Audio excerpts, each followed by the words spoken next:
नमो नमः। मैं डॉक्टर मधु शर्मा, सहायक आचार्य संस्कृत, राजकीय कन्या महाविद्यालय 12।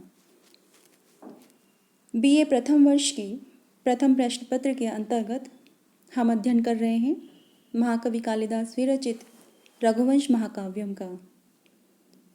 रघुवंश महाकाव्य के द्वितीय सर्ग के 8 श्लोकों का हम अध्ययन कर चुके हैं। 9वां श्लोक इस प्रकार है। प्रसंग अनुसार राजा दिलीप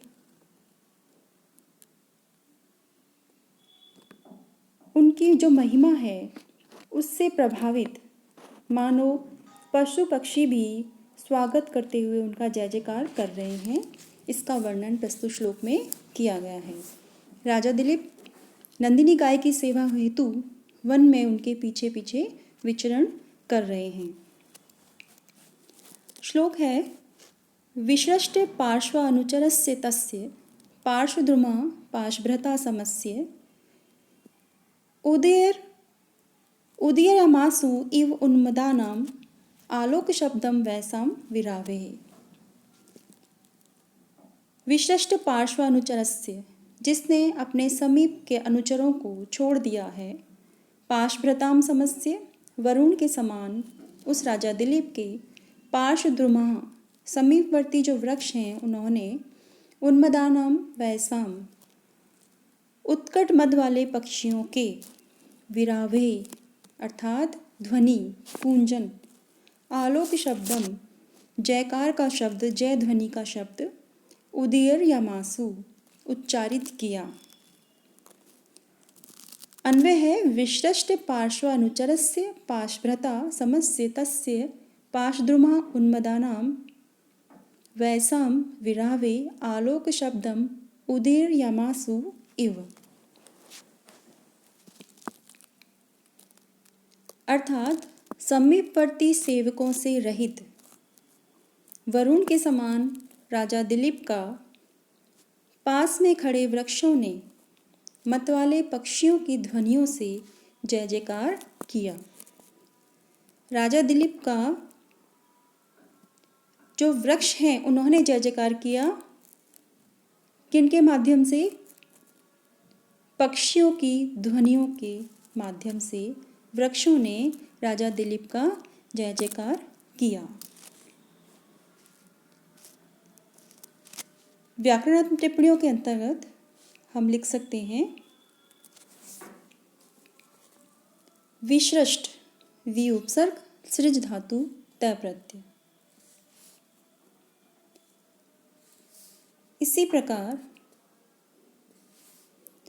पाश भ्रता, पाश भ्री धातु क्व प्रत्यय तृतीय विभक्ति एक वचन।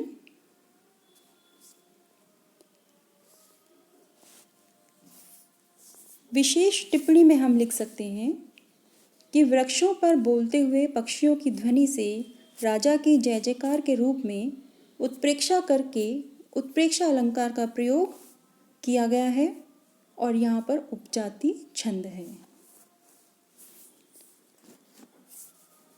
आगे का श्लोक है जिसमें कवि लताओं द्वारा किए गए राजा के स्वागत का वर्णन करता हुआ कहता है। मरुत् प्रयुक्ताश्च मरुत्सखाभं तमर्चम आराधभि वर्तमानम अवाकिरन बाललता प्रसूने आचार लाजे इव पौर कन्या। अन्वय है। मरुत् प्रयुक्तः बाललतः अरात अभिवर्तमानं मरुत्सखाभं अर्च्यं तं प्रसूने पौरकन्या आचार लाजे इव अवाकिरन। मरुत् प्रयुक्ता का अर्थ है वायु द्वारा संचालित। बाललता कोमल लताएं। आरात अभिवर्तमानम अपने समीप विचरण करने वाले। मरुत्सखाभम अग्नि के समान तेजस्वी। अर्च्यम पूजनीय। तम उस दिलीप को। प्रसूनेई फूलों से। पौरकन्या नागरिक बालाओं ने। आचार लाजे मांगलिक लाजाओं के द्वारा। अवाकिरण इव मानो वर्षा की। अर्थात वायु के द्वारा संचालित वन की कोमल लताओं ने अपने समीप उपस्थित होने वाले अग्नि के समान तेजस्वी पूजनीय उन राजा दिलीप पर फूलों के द्वारा उसी प्रकार वर्षा की जैसे नागरिक कन्याएं स्वागत के लिए मांगलिक खीलों की वर्षा करती हैं। अर्थात वन में भी राजा को राजमहल जैसा ही आनंद प्राप्त हो रहा है, कवि ऐसी यहाँ पर कल्पना कर रहा है। व्याकरण के अंतर्गत प्रयुक्त में प्र उपसर्ग युज धातु त प्रत्यय प्रयुक्त बना।